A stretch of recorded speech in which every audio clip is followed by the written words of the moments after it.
9 p.m. Eastern on C-SPAN 2. Now to Abu Ghraib prison, the site where some U.S. MPs abused Iraqi prisoners. Defense Secretary Rumsfeld visited the facility earlier today and spoke with troops and reporters. This is 15 Minutes.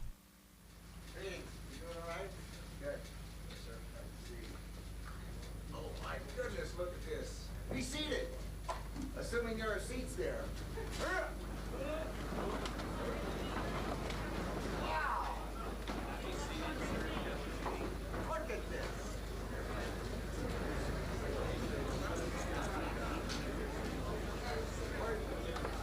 Right here on my left, your right is General Dick Myers, the chairman of the Joint Chiefs of Staff and one whale of a patriot.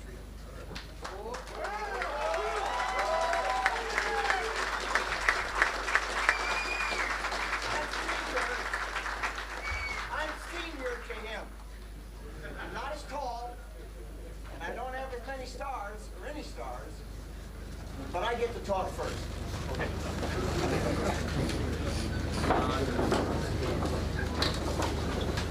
First, I hope that Dickens, they didn't make you come here, but it was voluntary. All right. I tell you, Dick Myers, General Myers, and I, can you hear me back there? We have podium, sir.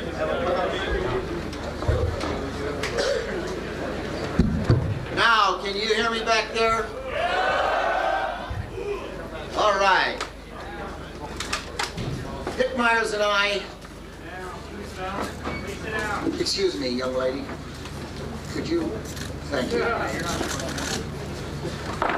Dick Myers and I have been talking over recent days, and we looked at each other and said we thought that the right thing for us to do is to come out here and look you folks in the eye and tell you that we think you're terrific, we admire your service, what you're doing is important, it is noble work. This country has a future. It won't be a smooth path. It'll be a bumpy path. But I have every confidence that Iraq, with its intelligent people, industrious people, its resources, the water you see flying over here, the oil, has every opportunity in the world to be an engine and an energy source here in this region for good. Goodness knows it has not been an engine for good for many decades. The things that happened in this prison under Saddam Hussein were horrific.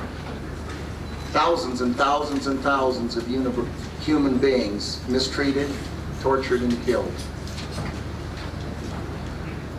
In recent months, we've seen abuses here under our responsibility. And it's been a body blow for all of us. But it doesn't represent America.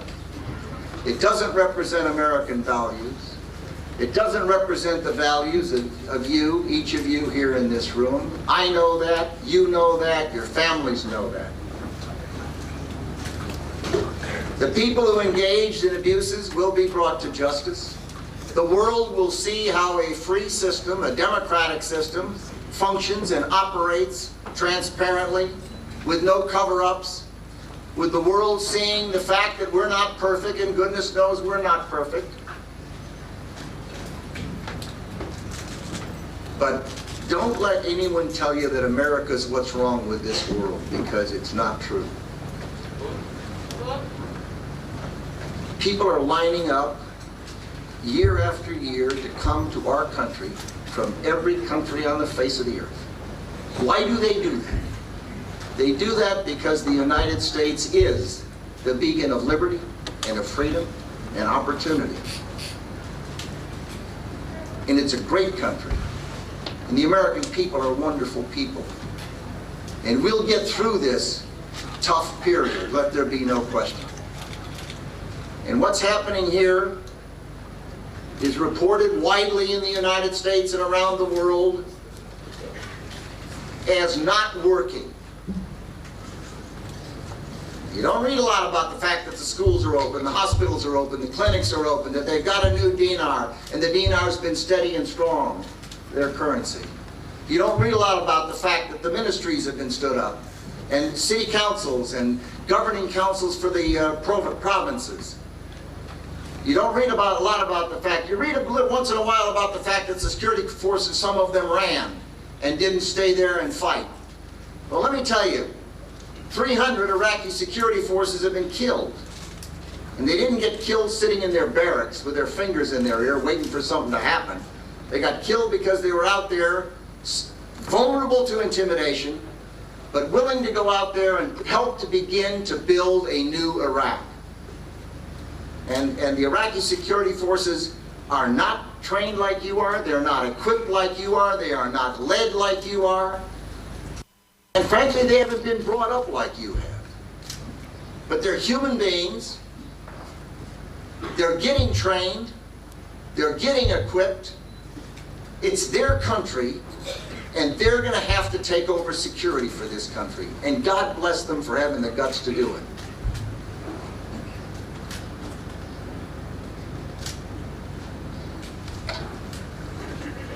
Now it is your high privilege and my pleasure to hear from my good friend, General Dick Myers.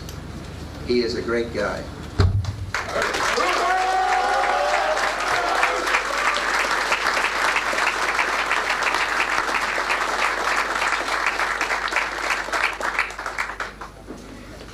Well, I think the Secretary covered the abuse situation, so I'm gonna let that go. I think that was covered adequately. But let me tell you what I have absolute confidence in. First of all, I have absolute confidence in the men and women of our armed forces and everybody in this room. Confident of your training, your leadership, confident of what you bring to Iraq. I'm confident in our military justice system. It's worked for a long time. It's going to work in the future. Those who have perpetrated crimes will be dealt with, and I'm convinced in a way that will make Americans proud, us proud, and the armed forces, Iraqis proud, that we can deal with these issues, the region proud for that matter. I am very confident in your chain of command. Let me talk about it going down. You couldn't have finer leadership than General John Abizade, General Rick Sanchez, on down to the folks that run this facility. I have great confidence that hopefully you haven't been tortured by any of the testimony we've been involved in the last several days, but if you have, you've heard me say that as a witness in front of several committees, that our chain of command is what it's all about, and I've got great confidence in it. Let's talk about the chain of command up. And I can say this because I'm not in the chain of command. If you remember your training, I'm military. I'm merely a military advisor. I'm not in the chain of command. At times I wish I were, but I'm not. But the chain of command up, we had a meeting this week with President Bush in the Pentagon. And what we talked about was Iraq strategy and the way ahead. And I can tell you what,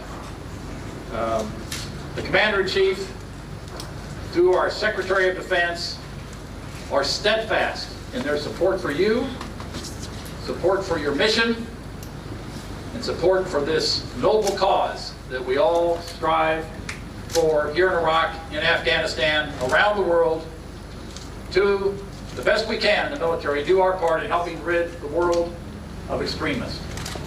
You can be very proud of this gentleman that's in that chain of command.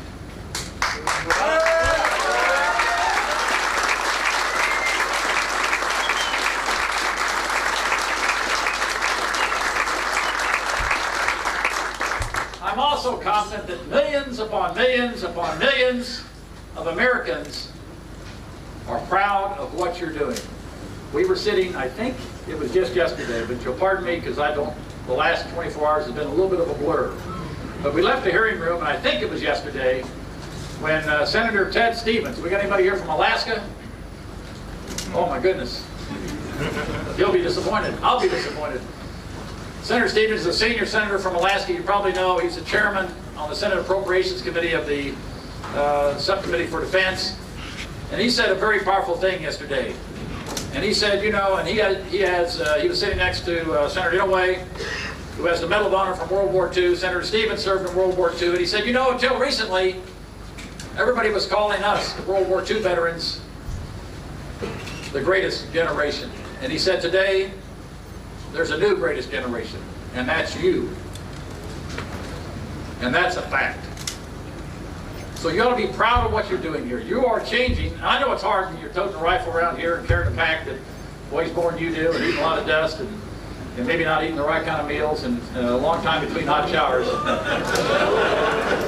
All complaints go to my EA, Colonel Anderson here. I know it's not easy, and it's hard to step back from that and realize that what you're doing is changing the course of history for 25 million people in this country. It is a noble cause, and I'm confident that we can do this. Your Commander-in-Chief is confident. The Secretary of Defense is confident. General Abizaid is confident. And you ought to be confident, too. And we all do our part. We all do our part, no matter what our part is, no matter how trivial you think your part is, it's extremely important. So, thank you for what you do. Thank you for your service. Thank your families for their service too. They serve just like you do. And if it's typical, and I imagine everybody in this room has a story, if you got a family back home, what could go wrong, did go wrong the day you left. And it just happens that way. And you're not there to shore them up and to provide support and do the things you normally do. So as you talk to your families, email your families, write to your families, tell them we appreciate their service as well. We know they make huge sacrifices. Thank you very much.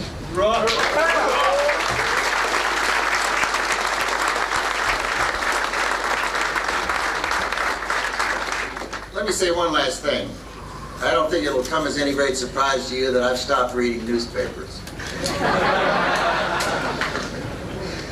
You've got to keep your sanity somehow. But if you read what's being written in editorials and in like politicians saying things, I've started reading a history book on Ulysses S. Grant. And how many from Illinois here? Hey, now you're talking. That's where I'm from. And there's a lot of differences between the Civil War and the war here in Iraq and what's taking place. But there are similarities in this sense. We look back on the Civil War as a thing that happened in history, and it ended, and our country was united, and we went on. And it was a good thing. But you read that book,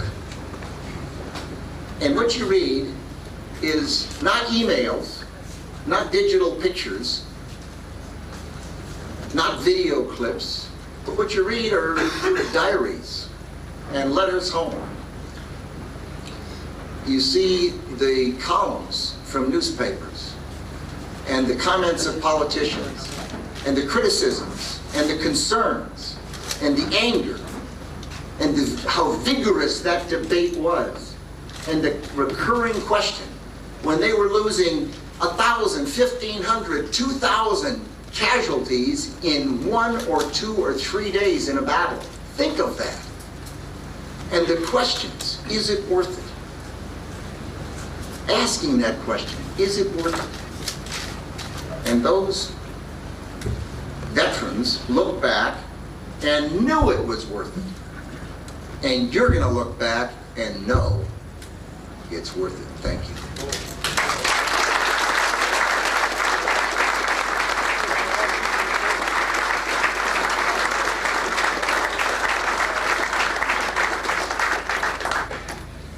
God bless you all. Thank you so much.